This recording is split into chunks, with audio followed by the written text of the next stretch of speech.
So when I was a kid, you know, I was bullied pretty hard. Fat, no one liked me. Kids were telling me I should kill myself every day. There was one day, they had poured chocolate milk on me, stuffed tater tots in my mouth, they were kicking me. And I rolled over on my hands and knees, a little blood on my nose, chocolate milk in my hair.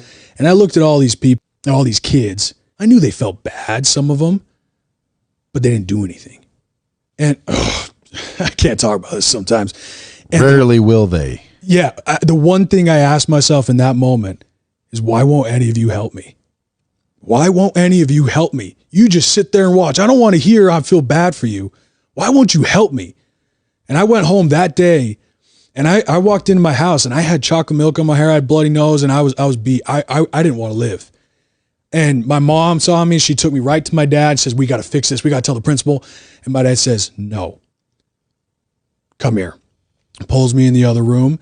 And this moment changed my life, man. He looked me in the eye. He says, son, no one is coming to save you. But that's okay, because you're all you need. You're going to be great or you're going to be nothing. Now, go find one of those kids. Go to their house. You fight them right there on their front porch, and you don't come home until it's done. I was literally puking. I was so scared. I went over to one of these kids' house. I knocked on his door. His mom answered, and I go, is so-and-so here? And she goes, yeah, for sure. He comes to the door. And just all this rage came out of me, and I just grabbed him right there, and just everything that they'd done to me, and I started beating the shit out of him.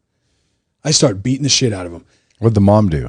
Nothing, because she wasn't there. The door was closed. I ran away right after that. Nothing happened. You know what that kid was thinking after you beat his ass? He was wondering why his mom wouldn't help him. Exactly, yeah. So I walked away, and everything my dad said to me just going through my head, I was so happy. I just felt so confident. I felt so happy for the first time. And then I went home. My dad said, great job. He saw my knuckles were bruised, you know, like he says, you have to stand up for yourself, but you also have to stand up for others.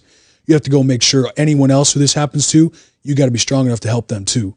And this stuck with me forever, because there's people out there who need your help, man. There are people out there that if you're not your best, you're failing them and you're failing yourself. All these kids who were just watching me, just feeling bad for me, didn't do shit. All these tweets that we do today, sending hopes and prayers your way, it's bullshit. So anyone who looks at someone, wants to do something in the world, if you believe that the oceans are dying or the ozone or whatever, or if you're an animal activist, or if you want to help people who are homeless or suicidal, you know what the best thing you can do is to go be an alpha. To go be a badass motherfucker, to be the greatest version of yourself, make the most money you can, and be a person of influence.